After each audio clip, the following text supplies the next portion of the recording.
Holy shit, my friends, it is catch-up week. That is right, we are back. I know I'm a little behind, but we're back on this day to review Doctor Strange. MoM. Spoilers.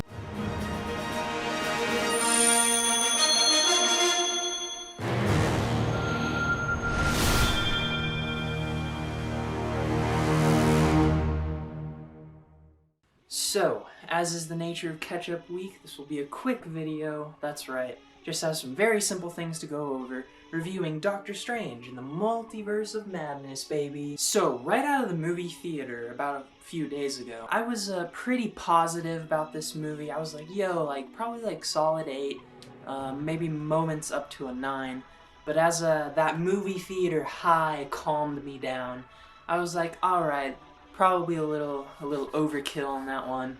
I'd say the movie overall was probably a steady 7, with moments topping out at probably a low 8, right? Just to, I don't know, give some fucking generic, arbitrary number system to it, out of 10. But this movie, in some ways, was kind of not like most other Marvel movies, I would say. In some regards, the Marvel aspects kind of did bog it down in some ways. In that regard, I'd say the kind of jokiness that is kind of ever prevalent in Marvel movies is kind of like an underlying thing that I kind of want to say does bog down the movie just a little. And I do mean just a little, because this was directed by Sam Raimi, and you can tell that it totally was this way because of the kind of lighter, people really say horror elements, but it's just like, you know, kind of generally scary-ish, like CGI monsters and effects and stuff. And kind of an overall gruesome undertone, really. And this is exactly what I mean by the Marvel stuff only bogged it down a little, because the Sam Raimi stuff really, shined through, really. And of course, as is the nature of a Doctor Strange movie, there kind of has to be a lot of CG, since it's all sort of magic powers and whatnot. Some good, and some bad, really. It wasn't super consistent overall, I would say. Some good moments, some bad moments.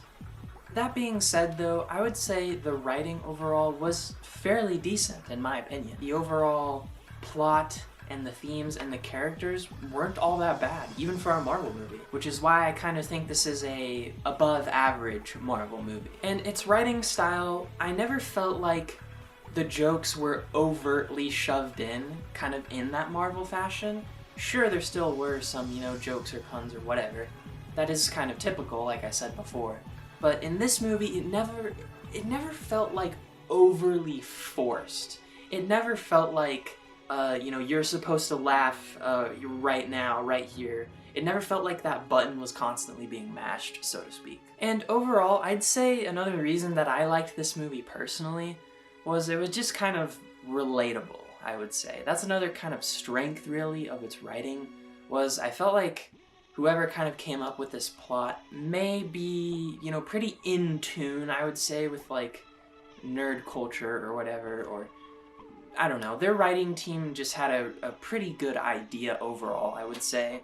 And the themes of Doctor Strange, I know it's kind of like a bit of a fucking meme, because it's just a Marvel movie, and it's just, you know, fucking Doctor Strange, but unironically, I did kind of relate to some of the themes and what was presented, you know, alternate, you know, fucking multiverse shit. Things I kind of think about, you know, myself sometimes even, I would say, you know, what if I did this differently?